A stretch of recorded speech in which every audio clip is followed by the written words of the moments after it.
Hey guys, ketemu lagi dengan Koko.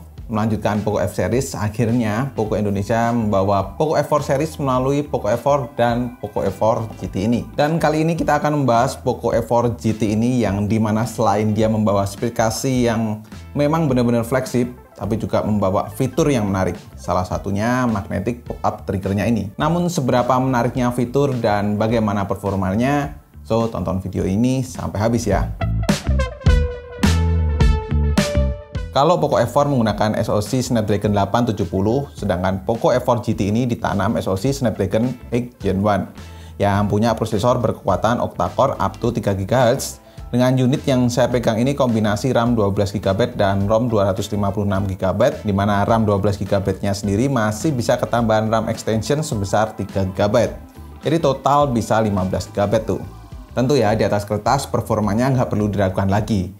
Tapi gimana soal benchmarknya? Nah, jadi di sini saya sudah ngetes beberapa benchmark mulai dari Antutu bisa dapat skor 980 ribuan, terus Geekbench 5 single core-nya di 1241 dan multicore di 3473. Lalu di 3D Mark Wildlife overall skornya di 2547 dengan average FPS di 15,30 dan kestabilan di 45,9%.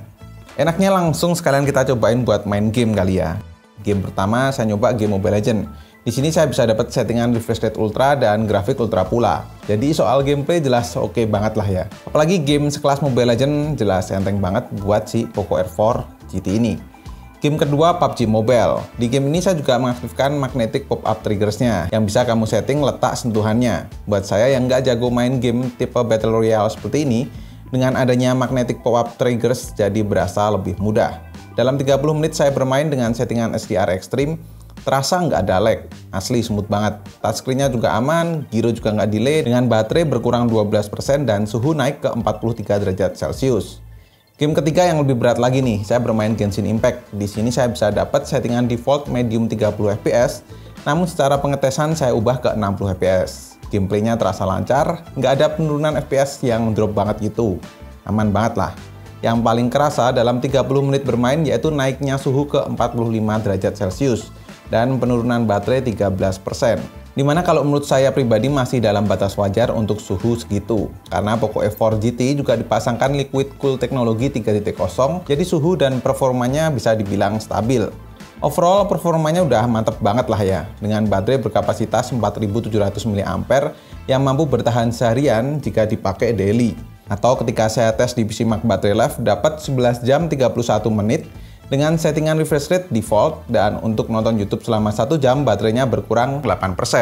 Dan harusnya sih nggak komplain karena Poco F4 GT juga dibawain 120 watt hypercharge yang setelah saya tes ngisi 15% ke 100% butuh waktu 19 menit aja. Dan karena Poco F4 GT lebih ke gaming, maka colokan chargernya pun dibikin seperti ini supaya ketika main game tuh nggak ngerasa keganggu. Jadi, untuk ukuran smartphone flagship, Poco F4 GT sudah nggak perlu diragukan lagi ya performanya. Apalagi dengan adanya layar 6,67 inch AMOLED Full HD Plus 2400 x 1800 pixel, SDR10 Plus, refresh rate-nya 120 Hz, dan touch sampling 480 Hz. Saya sih nggak ada keluhan sama sekali dengan kualitas layar serta touchscreen-nya setelah seminggu lebih pegang Poco F4 GT ini.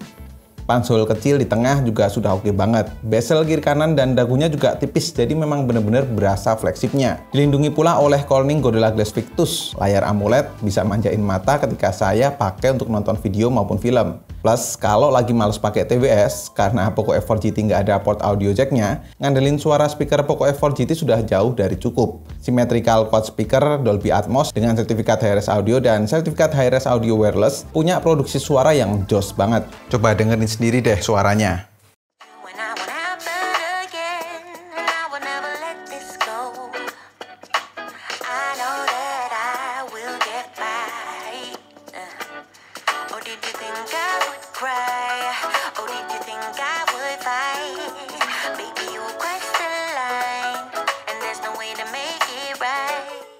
Namun walau nggak ada port audio jack, Poco nggak menghilangkan fitur khasnya Xiaomi nih pada umumnya, yaitu IR Blaster yang jadi nilai plus jika dibandingkan dengan smartphone lainnya. Nah, di bagian bodinya ini back cover yang berbahan glass solid dengan pola simetris yang memberikan kesan gaming yang simple dan nggak mudah buat ninggalin bekas dik jari. Lalu seperti yang sudah saya singgung di awal tadi, magnetic pop-up triggersnya tersembunyi dengan apik. Tombolnya juga cukup clicky, feel-nya ngerasa seperti tombol L1, R1 gitu.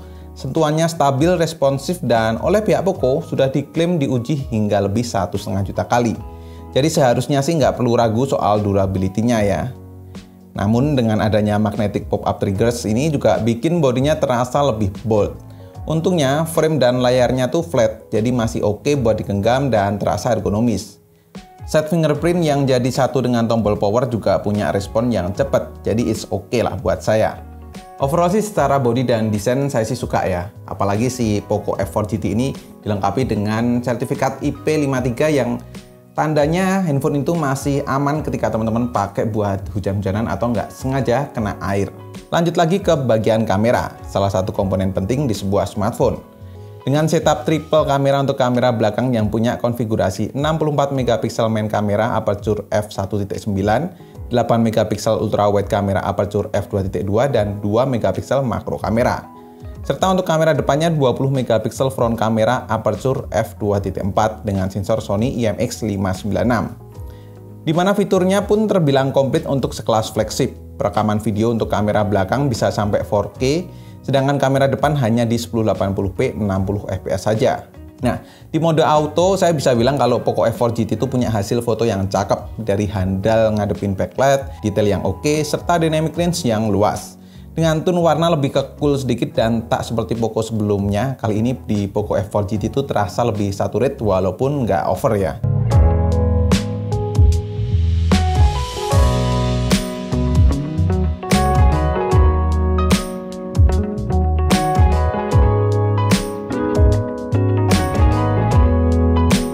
Nah, di ultrawide-nya yang terasa jelas detailnya berkurang karena cuma 8 megapiksel. Namun bisa ambil gambar dengan sudut 120 derajat dan hasilnya cenderung lebih cool lagi daripada mode autonya tadi. Yang sedikit mengecewakan yaitu di mode makronya nih. Hasilnya sih tetap bagus walau cuma 2 megapiksel. Tapi nggak kayak di Poco F3 yang kemarin yang bisa sampai super makro tuh. Jadi nggak bisa deket banget objeknya. Di kondisi malam sendiri, Poco F4 GT memberikan hasil yang cukup oke, dengan menjaga warna tetap api walaupun secara detail sih berkurang. But ini sudah oke banget kalau mau dipost di sosial media. Sedangkan di kamera depan hasilnya sudah memuaskan saya karena backlight juga bisa dihandle dengan baik, beauty-nya nggak lebay, dan detailnya juga masih dapat.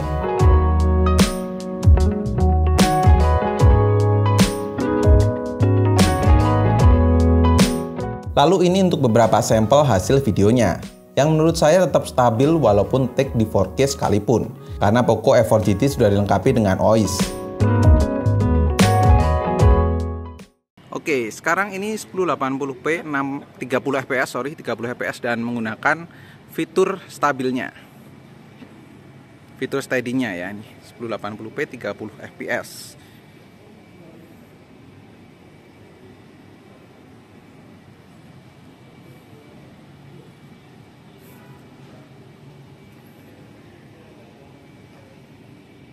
Nah, sekarang ini kamera depannya Poco F4 GT 1080p 60 fps. Seperti ini ya. Tuh, kalau kita ngadepin ke backlight seperti itu. Nah,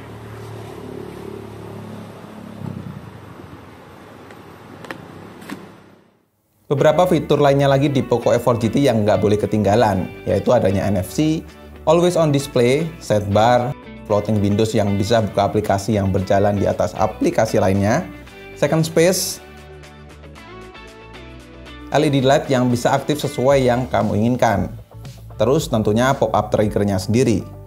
Dan tentunya semua fitur itu dibalut dengan MIUI 13 dengan Android 12, yang kalau buat saya pribadi kurang begitu suka dengan UI-nya. Jadi overall, saya rasa Poco F4 GT ini layaknya flagship yang cenderung lebih ke gaming, walaupun nggak gaming sepenuhnya. Karena adanya magnetic pop-up triggers untuk kamu yang bantu main game biar lebih mudah.